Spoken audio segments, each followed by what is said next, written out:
ఓం శ్రీ గురుభ్యో నమః. ఓం శ్రీ మాత్రే నమః. శనిగ్రహము చాలా రోజుల తర్వాత వక్రస్థితిలో ఉన్న శని నవంబర్ 27వ తారీఖున మధ్యాహ్నం 4:04 1 డిగ్రీ 1 నిమిషంలో రుజుమార్గంలో పూర్వాభద్ర 4వ పాదంలో 1 డిగ్రీ 1 నిమిషంలో ఉంటుంది. శని అనుభవాన్ని తెప్పించే గ్రహము. అలానే అనుభవంతో పాటు గుణపాఠాలు, లైఫ్ స్పాను, ఆరోగ్య సంబంధించిన విషయాలు, ఆయు ప్రమాణాలు, కొన్ని రహస్యాలు తెలిపే గ్రహం ఏంటంటే శని. శని గోచారీత్యా సహజంగా 3, 6, 11 స్థానాల్లో సుఫలితాన్ని ఇస్తారు. కొన్ని మిగతా స్థానాల్లో మిశ్రమైన ఫలితాలు, కొన్ని స్థానాల్లో చెడు ఫలితాలు. అంటే ఎల్నాటి శని, అలానే అష్టమ శని, అర్ధాష్టమ శని, పొంగు శని లేదా కంటక శని అంటారు. శని యొక్క ప్రభావం అనేది కొన్ని రాశుల మీద ప్రత్యేకంగా పడుతూ ఉంటుంది. అందులో శని ప్రజెంట్ మీనరాశి వాళ్ళకి జన్మశని నవంబర్ 27 నుంచి, అందులో వక్రస్థితిలోంచి రుజుమార్గంలో వస్తే పరిపూర్ణమైన జన్మశని. కుంభరాశి వాళ్ళకి ద్వితీయ స్థానంలో శని, అలానే మేషరాశి వాళ్ళకి 12వ స్థానంలో శని. ఏదైనా సరే ఒక రాశిని మనం ఏ రాశినైతే వ్యక్తులు ఉంటారో ఆ రాశి వాళ్ళకి వాళ్ళ రాశిలో కానీ 12వ స్థానంలో కానీ అలానే 2వ స్థానంలో ఉంటే దాన్ని ఎల్నాటి శని అంటారు. జన్మశని, వ్యయశని, ద్వితీయ స్థాన శని అంటారు. ఇదే ఎల్నాటి శని. అలానే వాళ్ళ రాశి నుంచి 4వ స్థానంలో ఉంటే అర్ధాష్టమ శనిని, వాళ్ళ రాశి నుంచి 8వ స్థానంలో ఉంటే అష్టమ శనిని, వాళ్ళ రాశి దగ్గర నుంచి 10వ స్థానంలో ఉంటే కంటక శని లేదా పొంగు శని అంటారు. అయితే శని వక్రస్థితిలో ఉన్న ప్రభావం వేరు, శని రుజుమార్గంలో ఉన్న ప్రభావం వేరుగా ఉంటుంది. చాలామంది కలిసిగా కలవర్గంపలాగా అందరూ కూడా ఏం చేస్తున్నారంటే శని వక్రస్థితిలో ఉంటే ఒకటే ఫలితము, రుజుమార్గంలో ఉంటే ఒకటే ఫలితం అని చాలామంది ఆలోచన చేస్తుంటారు.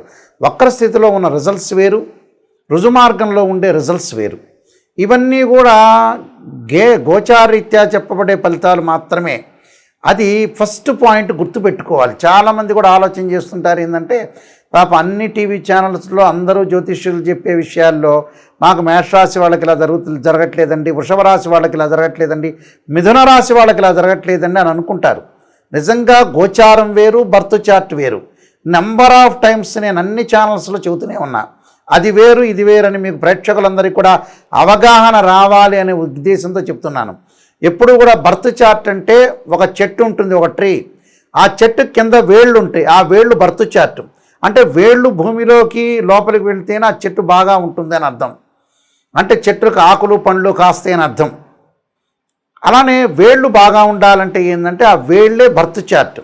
పైన ఇలా కాండం వస్తుంది, కొమ్మలు వస్తుంటాయి, కొమ్మలకు ఆకులు వస్తుంటాయి, ఆ ఆకులే గోచారం. అంటే this is the transit system అంటారు. ఎలా ఉంటుందో ఆకుల విషయంలో మనకి రైన్ సీజన్లో ఆకులు వస్తాయి, వింటర్ సీజన్లో అలా ఉంటుంది, సమ్మర్ సీజన్లో రాలిపోతుంటాయి, అదే గోచారం అంటారు. అంటే గ్రహాల యొక్క ప్రభావం రొటేట్ అవుతూ ఉంటుంటే గ్రహాలు ఒక రాశి నుంచి మరొక రాశికి మారుతూ ఉంటాయి. కాబట్టి ఎందుకు చెబుతున్నారు ఆ గోచారం కూడా వితిన్ సెకండ్లో వాళ్ళ జీవితం మారిపోతుందేమోనని. అంటే ఒక ఎగ్జాంపుల్ చెబుతున్నాను. కీర్తిశేషులు సుప్రసిద్ధ నటుడు డాక్టర్ అక్కినేని నాగేశ్వరరావు గారు ఒక ట్రైన్లో వెళ్తుండగా ఘంటసాల బలరామయ్య గారు ట్రైన్లో ఉన్నట్ట, అక్కినేని నాగేశ్వరరావు ప్లాట్ఫామ్ మీద ఉన్నాడు.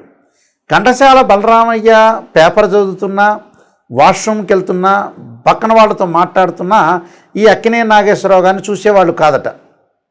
గోర్లు గిల్లుకుంటున్నా అని పదే పదే అక్కినేని నాగేశ్వరరావు గారు చెప్పారు. అందువల్ల అదృష్టం అనేది వితిన్ సెకండ్లో కలగచ్చు.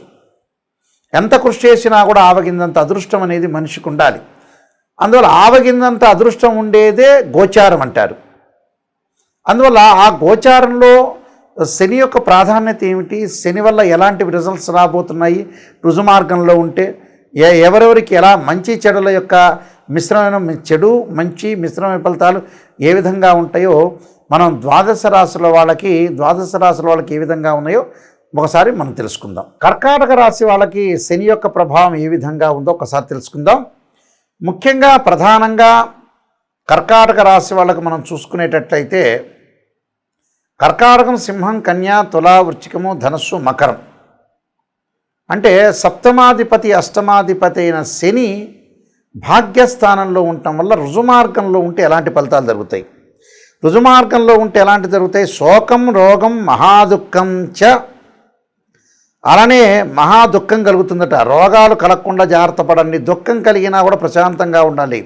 వివిధ రూపాల్లో కష్టాలు వస్తుందట. స్వచారం స్వసుతో క్లేశం నవమస్తో. అంటే శని ఇలా ఉండబోతుంది. ప్రయత్న కార్యక్రమాల యందు కొన్ని ఆటంకాలు కలిగే అవకాశాలు ఎక్కువగా ఉంటాయి. అంటే దుఃఖం కలుగుతుందట. ద్రవ్యం ఖర్చు అయ్యే అవకాశాలు ఎక్కువ ఉంటాయట. వివిధ రూపాల్లో కష్టాలు కలుగుతాయట. భంగాలు కలిగే అవకాశాలు ఉంటాయి. అవన్నీ కలగకుండా జాగ్రత్త కాపాడండి. ఎందుకంటే ఏదైతే నెగిటివ్ అయినా పాజిటివ్ అయినా చెప్తే మీరు జాగ్రత్త పడతారనే ఉద్దేశం. మనం జాగ్రత్త పడాలి. బంధువుల్లో మనకి ఒక వ్యక్తిలో మరణము, శోకము, ఆయనకు ఆపద జరుగుతుందని కొంత ఇబ్బందులు కలిగే అవకాశాలు ఒకటి ఉంటాయి. అలానే భార్యా బిడ్డలు పెద్ద కోరికలు వాళ్ళు పెట్టే అవకాశాలు ఉంటాయి. ఆ కోరికలు కొంత తగ్గించుకోండి. భార్యాభర్తల యొక్క ఇబ్బందులు లేకుండా ఆర్థికపరమైన రాబడి తగ్గుతుంది. ఆ తగ్గిన దానికే మనం ఖర్చు పెట్టుకోండి. 100 రూపాయలు వచ్చిందనుకోండి, 100 రూపాయలు 50 రూపాయలు ఇస్తే 50 రూపాయలే మీరు ఖర్చు పెట్టుకోండి. అప్పుడు హ్యాపీగా ఉంటారు. అలానే బ్యాంకు ఒత్తిళ్ళు కొన్ని పడే అవకాశాలు ఒకటి ఉంటాయి. దుష్టుల్ని దూరంగా ఉంచండి. అలానే ఫైనాన్షియల్ పరంగా డబ్బులు తక్కువ వస్తున్నాయని ఆందోళన చెందొద్దండి. అయితే నిష్ణాతులైన వ్యక్తులతోటి యొక్క కలయిక కలిగే అవకాశాలు బాగా ఎక్కువ ఉంటాయి. కొంతమంది సహాయపడే వాళ్ళు ఎక్కువ మంది ఉంటారు, సపోర్ట్ చేసే వాళ్ళు ఎక్కువ ఉంటారు. దుష్టులు దూరంగా ఉండే అవకాశాలు బాగా ఎక్కువ ఉంటాయి. కాబట్టి ఆరోగ్యపరంగా దీర్ఘకాలిక వ్యాధులు ఉన్న వాళ్ళు మనకి వ్యాధి అనేది తెలుస్తుంది. అంటే వ్యాధి అనేది హింట్ ఇస్తూ ఉంటుంది ఆరోగ్యం బాగాలేదని. ఆరోగ్యం బాగాలేకపోవటం వల్ల కూడా హింట్ అనేది చూసుకోండి. చాలా జాగ్రత్తగా ఆలోచన చేసి ముందుకు వెళ్ళండి. అంటే ప్రతి పనిలో కూడా విజయం సాధించడానికి కొంత కష్ట నష్టాలు ఉంటాయి. కష్టపడితేనే మంచి ఫలితం వచ్చే అవకాశాలు ఉంటాయి. కాబట్టి కష్టపడండి. కొన్ని ఆరోగ్యపరంగా కానీ బంధువులతో కానీ ప్రయత్న కార్యక్రమాలు లేట్ అవుతుందని ఆలోచన చేయొద్దండి. ఆలోచన చేయకుండా చాలా జాగ్రత్తగా వెళ్ళండి. నేను చెప్పబోయే రెమెడీస్ అనేవి కొన్ని ఉంటాయి. ఆ రెమెడీస్ అనేవి మీరు పాటించండి. మీకు మంచి జరిగే అవకాశాలు ఖచ్చితంగా ఉంటాయి. శని వల్ల కొంతమందికి మంచి ఫలితాలు, చెడు ఫలితాలు వస్తుంటాయి. ప్రధానంగా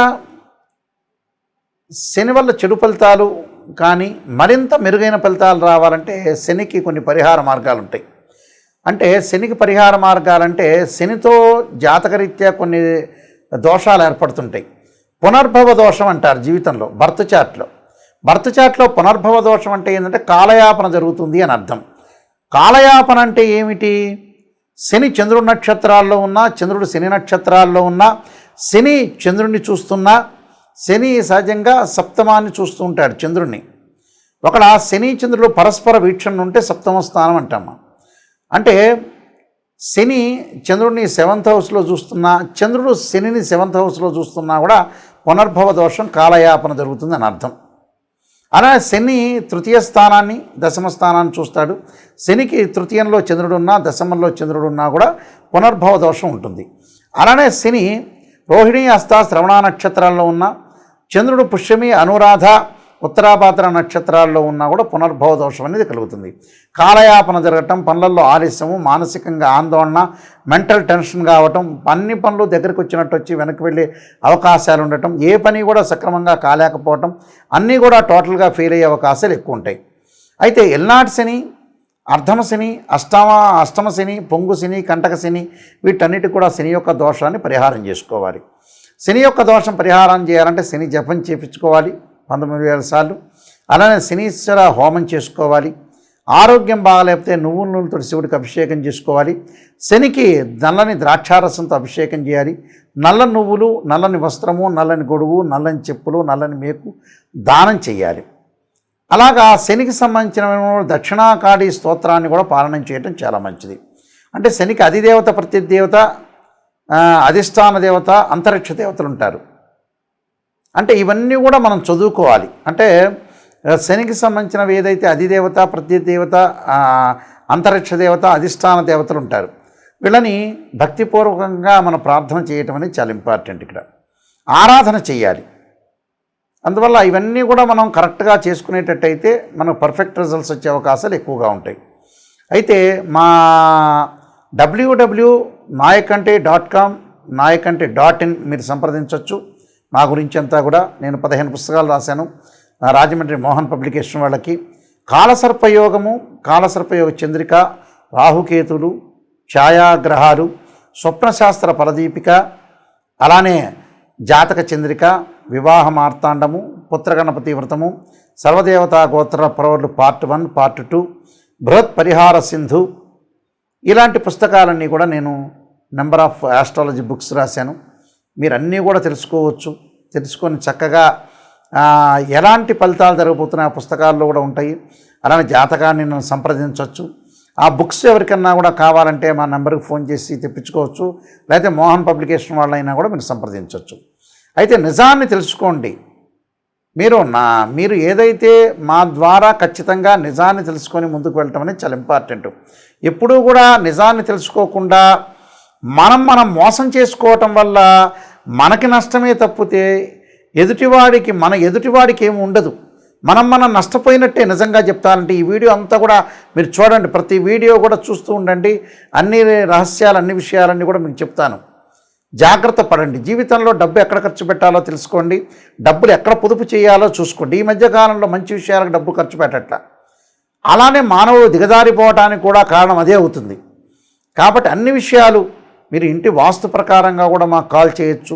అలానే మేము మ్యాథమెటికల్ క్యాలిక్యులేషన్లో జాతకాన్ని చూస్తాము. రాశిచక్రము, నవాంశము, భావచక్రము, సప్తమాంశము, దశమాంశము, త్రింశాంశము, ఇలాంటి అంశచక్రాలు కొన్ని ఉంటాయి. యాక్చువల్గా అంటే D16 చార్ట్స్ అంటారు. దశలు, ఏ దశలు కలిసి వస్తాయి, ఏ దశలు కలిసి రావు. అలానే వైదిక astrology, KP astrology, BV Raman సంబంధించిన రిజల్ట్స్, నేనే నెంబర్ ఆఫ్ ఆస్ట్రాలజీ బుక్స్ రాశాను. తెలుగు అంటే ఇంగ్లీష్లో కూడా మీకు లభ్యమవుతాయి. వాటికి సంప్రదించవచ్చు. మా www.nayakanti.com.in చూడొచ్చు. మా వీడియోలు కూడా మీరు చూడొచ్చు. నాయకంటి మల్లికార్జున శర్మ అని మీరు యూట్యూబ్లో కొట్టినా, గూగుల్లో కొట్టినా కూడా మీరు సెర్చ్ చేయొచ్చు. ఎందుకంటే ఎప్పుడూ కూడా ఈ మధ్యకాలంలో సరైన ఆస్ట్రాలజర్స్ దొరకట్లేదని మాకు చెబుతున్నారు. ఎందుకంటే mathematical calculation important. Open heart అంటే ఓపెన్ హార్ట్గా చెప్తాం. అంటే open heart with Nayakanti Mallikarjuna Sharma ఓపెన్గా చెప్తాము. మేము చెప్పేటప్పుడు జాతకంలో మీరు వాయిస్ రికార్డింగ్ పెట్టుకోండి. నిజంగా ఎలాంటి ఫలితాలు జరగబోతున్నాయి. గోచారం వేరు, బర్త్ చార్ట్ వేరు. గోచారం ఎప్పుడు కూడా 20% సపోర్ట్. బర్త్ చార్ట్ అనేది 80% అని పదే నీకు ప్రతి ఛానల్లో కూడా నేను చెబుతున్నాను. ఇలాంటివన్నీ కూడా మీరు అనుసరించి ముందుకు వెళ్ళండి. మా వెబ్సైట్ని మీరు చూడండి, మా బుక్స్ చదవండి, మాతో సంప్రదించండి. ఏదైనా సరే మీరు కాల్ చేసేవాళ్ళు డైరెక్ట్గా నా కాల్కే వస్తుంది. ఇది కూడా గమనించి ప్రత్యేకంగా నిజాన్ని తెలుసుకోండి. మీరు మోసం చేసుకోవద్దండి. అన్నీ కూడా నేను చెప్పిన పరిహారాలు పాటించండి. దాన్ని ప్రత్యేకంగా నిజమైన రెమెడీస్ అనేవి చెబుతాను. ఈ మధ్యకాలంలో అసత్యమైన రెమెడీస్ వస్తున్నాయి, అవన్నీ కూడా పాటించండి. వేదంలో లేదు ఆ రెమెడీస్. ఋగ్వేదం, యజుర్వేదం, సామవేద, అధర్వణ వేదాల్లో ఏదైతే రెమెడీస్ ఉన్నాయో లాల్ కితాబ్ రెమెడీస్ నార్త్ ఇండియా నుంచి వచ్చేవి, అవి ఫలించేవి కాదు. చూడండి, కృతయుగం, ద్వాపరయుగం, కలియుగాల్లో కూడా యజ్ఞయాగాది క్రతువులే చేశారు. కానీ ఉప్పు దీపం పెట్టండి, ఆ నువ్వుల నీళ్ళని తీసుకొచ్చి ఈశాన్యంలో పెట్టి ఒక పుష్పాన్ని వేయండి, తర్వాత వచ్చేటప్పటిగా మాకు ధనం కలగాలంటే ఎక్కడ వేరే వాళ్ళ ఇంటి ముందు కొబ్బరికాయ కొట్టండి. ఇవన్నీ కూడా ఫేక్ రెమెడీస్. ఎక్కడ ఏ వేదంలో కూడా చెప్పలేదు, నిరూపించలేరు కూడా. శాస్త్రీయంగా ఆలోచన చేయండి, శాస్త్రీయ విధానాన్ని అనుసరించండి, మ్యాథమెటికల్ క్యాలిక్యులేషన్తోనే ముందుకెళ్ళండి. చాలామంది కూడా మ్యాథమెటికల్ క్యాలిక్యులేషన్ తెలియదు. వాళ్ళకి ఎన్ని డిగ్రీల్లో ఉంటే ఉచ్చా, ఎన్ని డిగ్రీల్లో ఉంటే నీచా అని చాలామంది తెలియదు.